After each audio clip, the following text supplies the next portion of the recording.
Good morning students, welcome in Saraswati study channel. आज की जो हमारी वीडियो है वो है क्लास 8 का लेसन 9 कबीर की साखियाँ। तो ज़्यादा समय ना बर्बाद करते हुए प्रस्तुत है। जाति न पूछो साध की, पूछ लीजिए ज्ञान, मोल करो तलवार का, पड़ा रहन दो म्यान। इस साखी के अंदर कबीर दास जी कहते हैं कि साधु मतलब सज्जन, अच्छे व्यक्ति की जाति न पूछो। जाति पाति नहीं पूछनी चाहिए, पूछ लीजिए ज्ञान। अगर आपने पूछना ही है तो उससे ज्ञान पूछें, उसकी विशेषताएं देखें। मोल करो तलवार का, पड़ा रहन दो म्यान। जैसे कि जब हम तलवार खरीदने जाते हैं तो तलवार की धार को देखकर मोल लगाते हैं, ना कि म्यान को देखकर। पड़ा रहन दो म्यान, म्यान तो पड़ी ही रहती है। हम सिर्फ तलवार का जो मोल है वो उसकी धार को देखकर लगाते हैं। इसी तरह एक व्यक्ति की जो विशेषता है वो उसके ज्ञान से आंकना चाहिए, ना कि उसकी जाति से।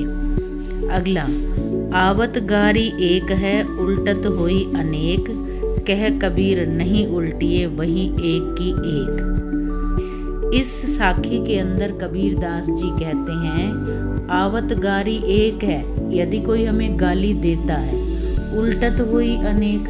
संसारी मनुष्य क्या करते हैं कि उसके उलट में, उसके जवाब में अनेक गालियां दे देते हैं, जबकि ऐसा करना नहीं चाहिए। इससे तो जो है ना बुरी बातें बढ़ती हैं। कोई यदि गाली देता है या बद्दुआ देता है तो अगर हम उल्टा देते हैं तो इससे क्या होगा, वो चीज़ बढ़ती जाएगी गलत की। कहे कबीर नहीं उल्टिए, लेकिन कबीर दास जी कहते हैं कि गाली को, गलत बात को कभी भी उल्टना नहीं चाहिए। अगर हम उल्टेंगे नहीं तो वही एक की एक, वो जो है वो एक ही रहेगी, बढ़ेगी नहीं।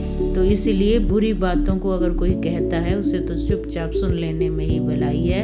अगर हम बहस करेंगे तो वो बढ़ेगी और इससे मन का कलेश ही बढ़ता है, बदले में इससे मतलब बुराई ही मिलती है और कुछ नहीं मिलता। अगली साखी, माला तो कर में फिरे, जीभ फिरे मुख माही, मनवा तो दहु दिस फिरे, यह तो सुमिरन नाही। इसमें कबीर दास जी कहते हैं कि जो मनुष्य का मन है वो जो है सिमरन में बड़ी ही मुश्किल लगता है, और वो कोई विरला ही होता है इस जग में। माला तो कर में फिरे, अथवा जो ढोंगी लोग होते हैं वो क्या करते हैं कि उनके बारे में बता रहे हैं कि माला जो फेरते हैं, कर में फिरे, कर मतलब हाथ में फिरे, जीभ फिरे मुख माई, और मुंह के अंदर जो है ना वो जाप, जीभ जो है वो प्रभु का नाम जो है वो जपती रहती है, और हाथ में माला का जाप चलता है।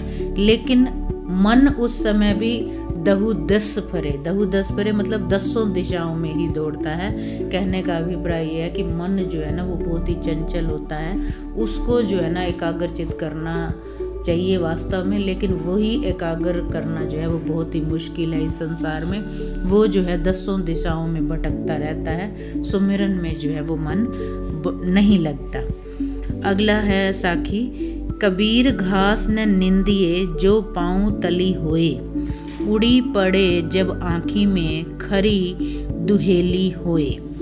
इसमें साखी के अंदर कबीर दास जी कहते हैं घास न निंदिए। घास से हमारा अभिप्राय यहाँ पर तुच्छ छोटी चीज़ों से है, कि हमें भी कभी भी छोटी से छोटी चीज़ को अपने पाँव के नीचे नहीं रौंदना चाहिए। कहने का अभिप्राय ये है कि हमें किसी को भी छोटा समझकर उसकी निंदा नहीं करनी चाहिए। जिस तरह घास न नींदिए जो पाँव तली हुई, कि जब पैर के नीचे घास आ जाती है तो उसको भी जो है कुचलना नहीं चाहिए। उड़ी पड़े जब आँखी में, खरी दुहेली कोय, उड़ी पड़े, लेकिन वही घास की बात बता रहे हैं कि जब वो उड़ती है, हवा चलती है, तो अगर वो आँख में जाकर लगती है तो उसकी आँख में लगने से जो है ना वो बहुत ही दुख होता है। तो इसलिए हर छोटी से छोटी चीज़ का अपना महत्व होता है, तो हमें उसके महत्व को पहचानने की कोशिश करनी चाहिए कि वही घास का तिनका जो है जब आँख में पड़ता है तो बहुत ही दुखी वाला जो है दर्द होता है।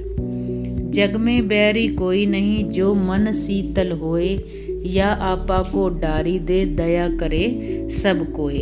इस साखी के अंदर कबीरदास जी कहते हैं जो मन शीतल होए, कि यदि मनुष्य का मन शीतल, शांत, ठंडा है तो जग में बैरी कोई नहीं, उसके लिए जग में बैरी यानी कि शत्रु कोई भी नहीं है। या आपा को डारी दे, दया करे सब कोई। और यदि आप, आपा मतलब अहंकार को, डारी मतलब त्याग दे, यदि आप अपने अहंकार को त्याग देते हैं, दया करे सब कोई, तो हर आदमी आपकी प्रेम और सद्भावना से ही देखेगा। मतलब दूसरे के अंदर भी वही प्रेम और सद्भावना होगी जिसका प्रचार आप करेंगे। तो पहले जो है हमें वो मन अपना शीतल रखना पड़ेगा, अहंकार को त्यागना पड़ेगा, क्रोध को त्यागना पड़ेगा। तो ये थी कबीरदास जी की साखियाँ, बहुत ही शिक्षाप्रद है। इन्हें हम अपने जीवन में भी अपना कर जो है अपने जीवन में सफल हो सकते हैं, शांत रह सकते हैं। हमारे चैनल को सब्सक्राइब अवश्य करें, वीडियो को लाइक करें।